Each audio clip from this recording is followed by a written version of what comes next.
Recording started.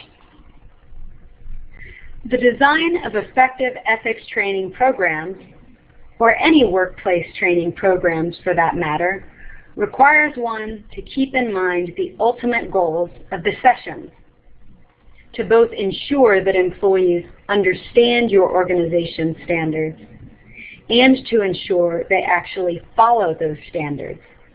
This course will cover some strategies for designing and delivering ethics training programs that meet both of these goals.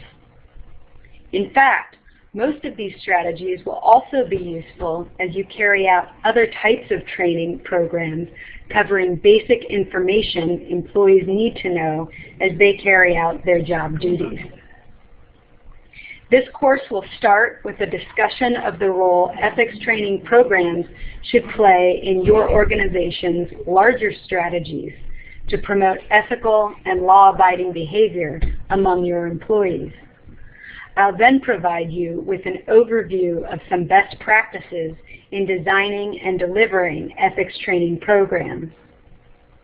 To clarify how you can apply these best practices, I'll discuss how my courses have applied them.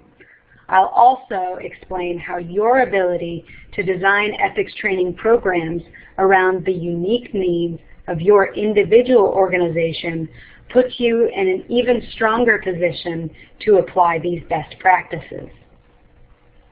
Let's start with a discussion of the ultimate goals ethics training programs should promote and of the role these training programs should play in your organization's overall strategy for promoting a culture of ethics and compliance. As leaders, it's important to remember that ethics training will have little impact if it isn't used in conjunction with a variety of other strategies to ensure employees meet the organization's standards.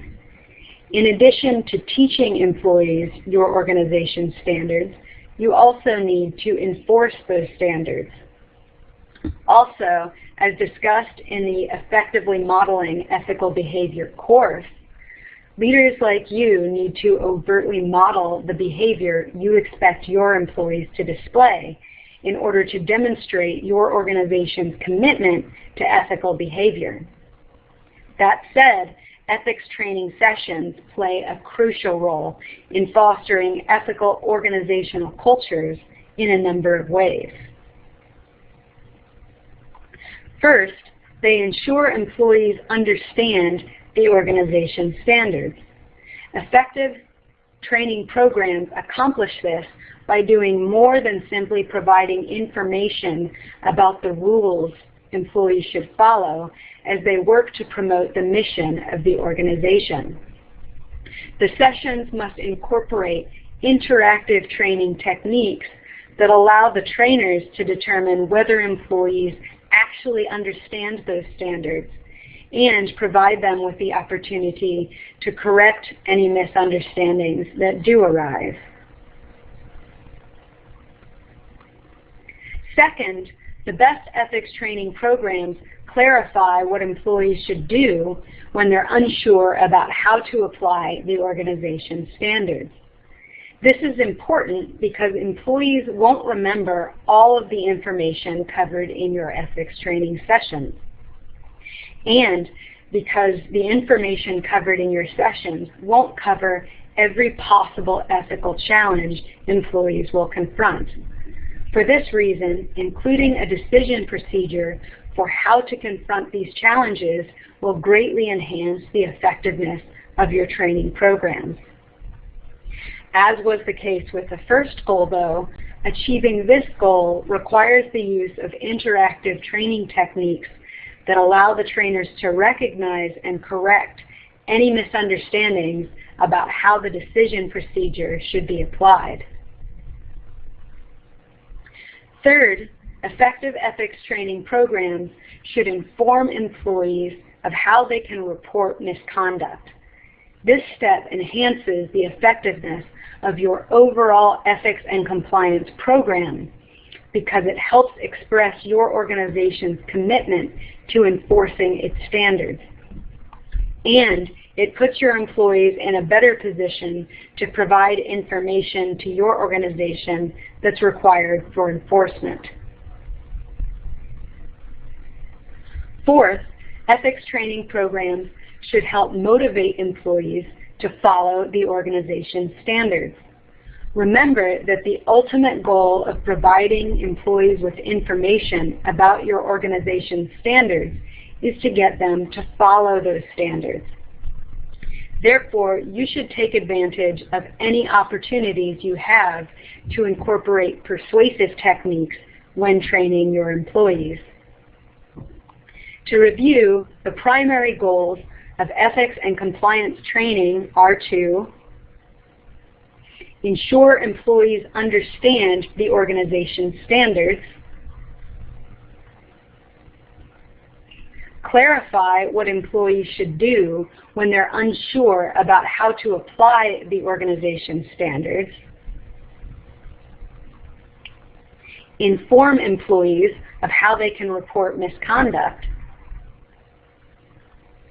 and motivate employees to follow the organization's standards.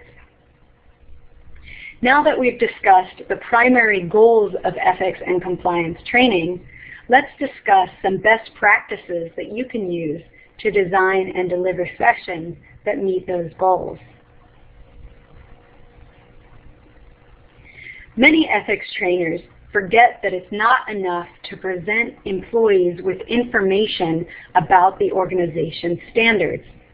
They must ensure employees understand those standards and can access that information when they confront ethical challenges at work. In addition, training sessions should motivate employees to follow the organization's standards. To carry out most of the strategies for meeting this goal, you will first have to carry out an ethics assessment to determine what standards your organization has succeeded in communicating to its employees, and to pinpoint where your employees have failed to meet those standards, either due to a lack of understanding or a lack of motivation to meet the standards. The first strategy for ensuring your ethics training programs promote compliance with your organization's standards is to spend extra time discussing how employees should approach high-risk areas for ethical misconduct, including areas where employees have failed to meet the organization's standards in the past. With limited training time and limited employee attention spans, trainers should spend more time covering standards employees are likely to have problems meeting. How do you determine these high-risk areas? First, you should take note of areas where organizations in your country have seen misconduct. For example, if your organization has rules against bribery and it's located in an area where bribery is common, you should consider spending extra training time discussing the anti-bribery rule, strategies for following that rule in a social environment like yours, and consequences for violating it.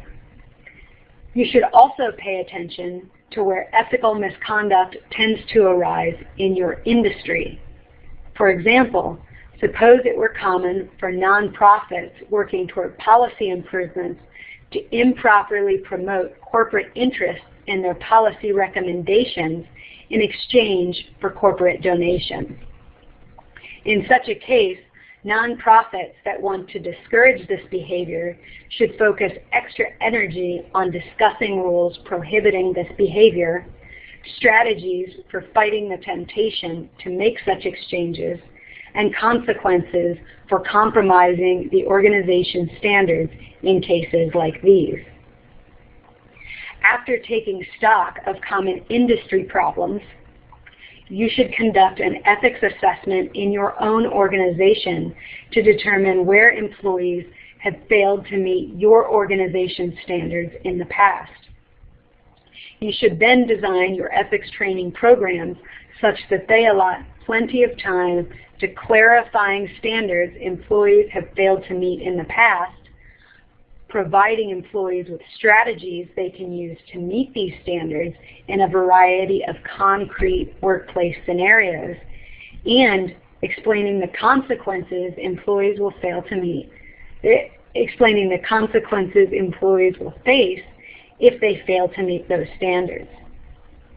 For example, suppose your organization has a rule against discrimination, but several of your employees consistently exclude women, people with disabilities, or other oppressed groups when making key decisions or when carrying out key projects. If this is a special problem in your organization, your training sessions should devote extra time to clarifying your organization's expectations in this area, providing employees with strategies for meeting this expectation when they're unsure of how to do so without compromising other organizational goals, and outlining the consequences for failing to follow the rule. Because you can design your training sessions around the high-risk areas found in your individual countries, industries, and organizations, you can create more targeted training programs than those I've created for all of you who are scattered across a wide range of countries, industries, and organizations. The more concrete and targeted you can make your training programs, the more effective they will be. Now that we've discussed the importance of spending extra time on high-risk areas for ethical misconduct, let's move on to the second strategy for ensuring your ethics training programs promote compliance with your organization's standards. To incorporate examples of ethical challenges employees will be likely to confront as they carry out their job responsibilities. By conducting an ethics assessment before designing your ethics training programs, you'll be able to gather stories that allow you to create targeted, relevant examples of challenges that employees will have actually confronted in the workplace. Providing these examples will help employees recall the organization's standards when it matters most, in the situations where standards provide them with guidance on how to behave. It will also encourage information retention by showing employees the reasoning behind the organization's standards and how they relate to the organization's mission. At least as important, providing examples allows you to incorporate additional techniques that motivate employees to follow the standards highlighted by the cases you cover. For example, if you provide concrete examples of employees succeeding in following your organization's standards in challenging circumstances, you demonstrate that it is possible to meet the standards even in the face of certain obstacles. Also, organizational psychologists have found that we tend to look to others for cues about how to behave. The more widespread the behavior, the more likely we are to follow suit. Providing examples of employees meeting your organization's standards points trainees to behavior they can imitate. While my courses employ this strategy to some extent by including examples of ethical challenges that commonly arise in nonprofit organizations, the fact that you are situated in particular organization, your own particular organization, puts you in a position to gather and use more targeted examples that are more directly relevant to your industry and organization. The third strategy for ensuring your ethics training programs promote compliance with your organization's standards is to give employees opportunities to practice applying the organization's standards under the supervision of the trainer. This strategy yields a number of benefits. First, it will help you verify that trainees have a proper understanding of the standards you're covering. At least as important, Providing practice opportunities allows you to incorporate additional techniques that motivate employees to follow the standards you're teaching. Psychologists have found that people have an overwhelming desire to behave consistently with their prior commitments, especially when they've publicly displayed those commitments.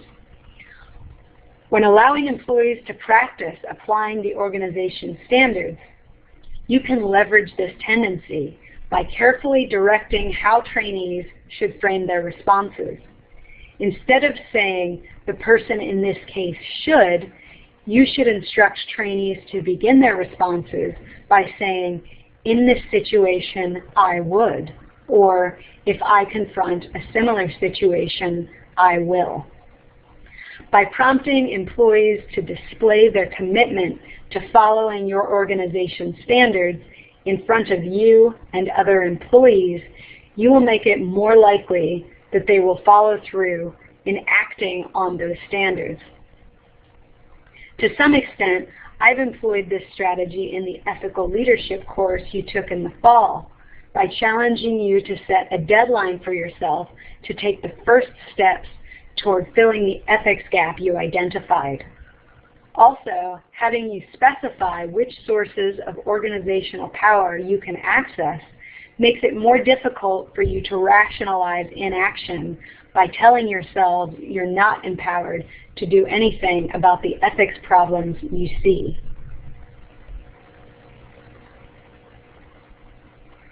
The fourth strategy for ensuring your ethics training programs promote compliance with your organization's standards is to explain the rationale behind your organization's standards. This strategy plays an important role in motivating your employees to follow those standards because, as pointed out by social psychologists, we are much more likely to comply with requests when we're provided with a reason for doing so. For example, suppose you work for an environmental organization that wishes to get farmers to transition from a farming practice they've been using for the last 10 years. If the farmers don't know why they should start using new farming practices and what harm is caused by the old practices, then they will have very little motivation to make the switch.